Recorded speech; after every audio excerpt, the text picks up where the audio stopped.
IDMR, and we also had the chance to present during the Global Platform for Disaster Risk Reduction in Geneva in 2019. We declared the U-Inspire Alliance in 2019, so 1 year after its first initiation. And then we are planning to have our third regional workshop back-to-back with GPDRR 2022 in Bali, Indonesia. So we also hope that some of you can also participate, and we can partner with ASEAN as well for the next initiatives. The next slide. The modalities, one of the modalities of enablers for this network is the ASEAN Youth Volunteer Program that was held by ASEAN Secretariat together with SETPRI UKM back in 2017. If you can see the next slide. So we mobilized 50 youth to Bandung to learn about DRR. And after that, after this event was 1 month, next slide.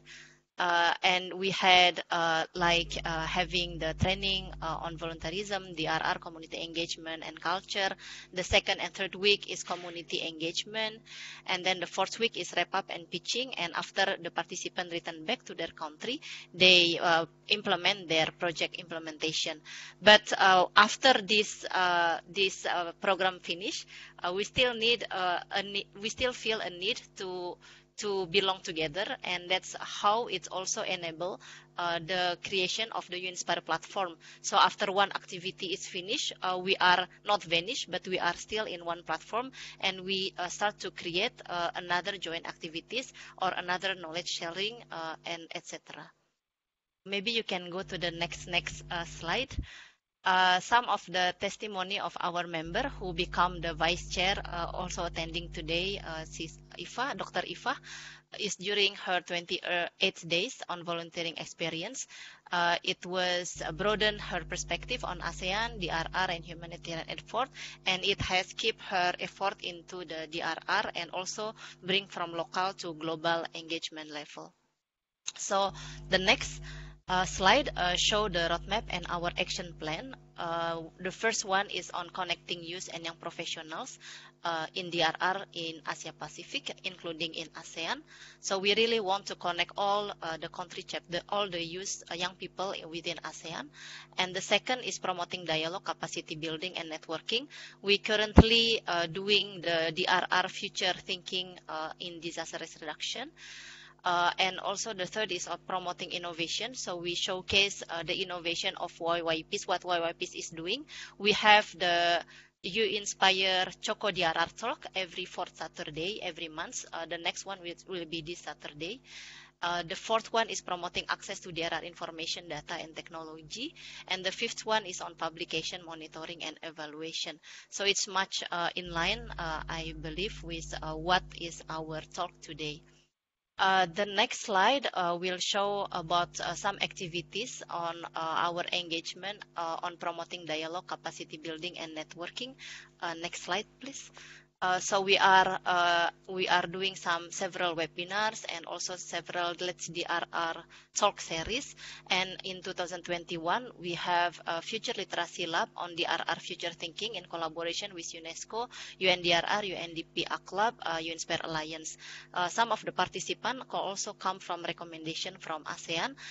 We already conducted the next slide. We already conducted 2 labs. The first lab was on future of disaster risk governance. The second lab on future of disaster knowledge.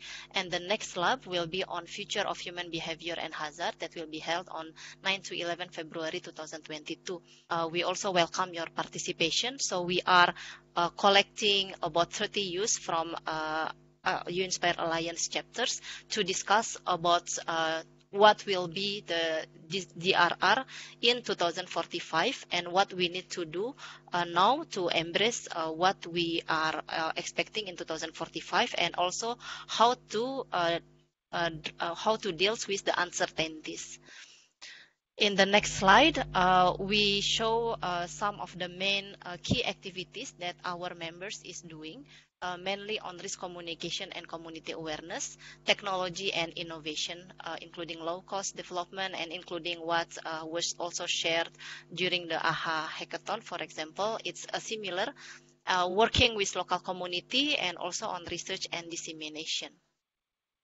The next slide, we are trying to put the necessary information platform to be easy to share information into our website is still under development, and also we try to publish several publication on youth and young professional stories and case studies together with UNESCO, UNDRR, so we can bring our local action to the global level, and we can also translate what is the global agenda into the local activities.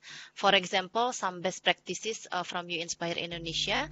In the next slide, we have several flagship activities. For example, the DRR Hackathon. The last one we did with our NDMA and UNDP on Inaris Hackathon Festival on the risk assessment online tools. And then we have a Fly for Humanity flagship on response participatory mapping during the disaster response. We have science communication class, knowledge management production, also knowledge sharing through You Inspire experience, and activities publication. The next slide is our activities on Tsunami Ready. This is toward the global and local need on building tsunami ready in the local communities, but also embracing the global agenda on the UN decade in 2030 that want to achieve 100% tsunami ready in coastal area. So it is mainly on assisting the community, developing some creative education board, and also video creation, and providing some competition to harvest more idea from the youth and more engagement. The next slide showcase also youth and young professionals that can also become part of the national think tank. For example, with BNPB, we did some disaster literacy on historical archive, and also engage in COVID-19 policy research, and mapping the innovation from the disabled person, and creating some platforms and activities for COVID-19.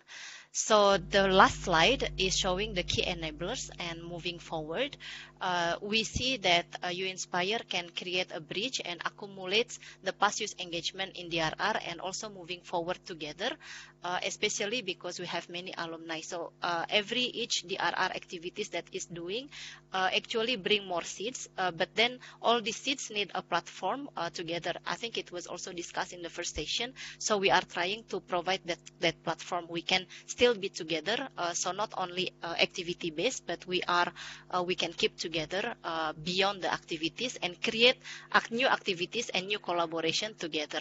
So it is becoming a network of network, and also we have a wealthy experience and intergenerational experience from the youth, young professionals, and our advisors. We have a good balance between local, national, and international engagement, and the most important is having the shared leadership and diverse leadership among the youth and young professionals. So it's not a centralized leadership, but it's a shared leadership amongst the members and amongst the country chapters. So we have here You Inspire, standing from youth and young professionals, influence, nurture, support, partner, implement, reach, and encourage and empower youth and young professionals to prestige, recognition, and acknowledgement.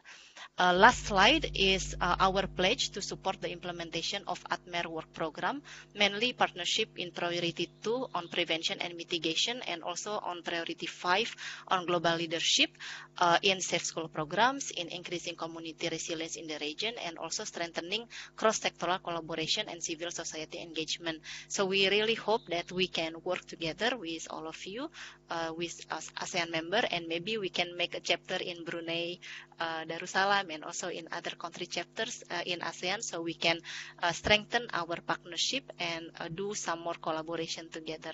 Thank you very much. Thank you very much, Dr. Rahma. This is a very, the presentation is very rich in information, and it's worth spreading, of course. So hopefully after the conclusion of this webinar, we can share the video as widely as possible so that everyone will be informed on the available platforms to engage youth in the area of climate change adaptation, and also disaster resilience. And I believe that all of our speakers in the call to action have shared as many information as possible to inform the youth so that they can start taking actions together, start building the networks. And it covers very wide spectrum of youth engagement from policy making down to the community level leadership. That's really something that we're looking into in the ASEAN youth sector. Okay, so because we're moving towards the end of our webinar today, again, thank you very much to all speakers. Under the call to action segment, it's been a very inspiring session. And now we would like to invite our moderator again, Rasra, to synthesize some brief points, call to action that summarize our discussion today. Starting from the intergenerational dialogue. Over to you, Rasra, please. Thank you, Kak Lala. I have around 6 points of synthesis from our discussions today. The first one is on we need to provide more platforms and access for youth to policy-making spaces and decision-making forums. And it is important to note that the platforms and the spaces must be inclusive, democratic, and safe so that youth can exercise the freedom of expression without fear of reprisal and improve the enjoyment of human rights, which are very in line with ASEAN Charter Purpose Article 7 and Principles I of the ASEAN Charter. The second one is to highlight the vulnerability of youth identity in the dimensions of climate actions, especially in disaster resilience, such as women, children, girls, people with disability, urban poor, rural communities, queer communities, stateless people, and other marginalized groups which are prone to more violence, hardships, and challenges during disasters and crises. The third one is to call on ASEAN Secretariat, ASEAN leaders to encourage more programs, activities, initiatives that could provide and encourage collaborations among ASEAN youth across state borders. Promoting initiatives that are intersectional, intersectoral, and interdisciplinary, like what You Inspire Alliance is doing that Dr. Rahmat is just shared with us. And for youth, number 4 is for you to make use the information and communication technology in disaster resilience initiatives, and for the government to facilitate and address hindrances that youth face in regards to climate change and disaster resilience. Number 5, for the government to encourage more dialogues with various and diverse youth, and for you to actively engage with government for collaborations. Together, we can be more action-oriented in dealing with threats and issues related to climate actions and disaster resilience. Finally, in line with what ASEAN is working towards, which is a people-centered region, our efforts are for the people in the region. Thus, people-centered approaches must be employed in seeking out solutions and building up initiatives and programs. Rights-based approach in line with ASEAN Human Rights Declarations and ASEAN Charters must also be employed to ensure we are moving towards a people-centered community that we envision in ASEAN blueprints. I guess that's the 6 point that I can wrap up from today's dialogue.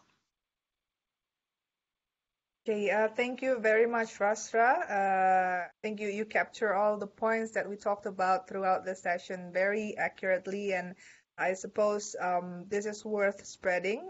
So we'll put everything into record, and also we take note of the highlights of the presentations of our speakers and also the dialogues between the youth leaders and also the policymakers. It's been a very engaging discussion and very productive within, I think, slightly over 2 hours than planned.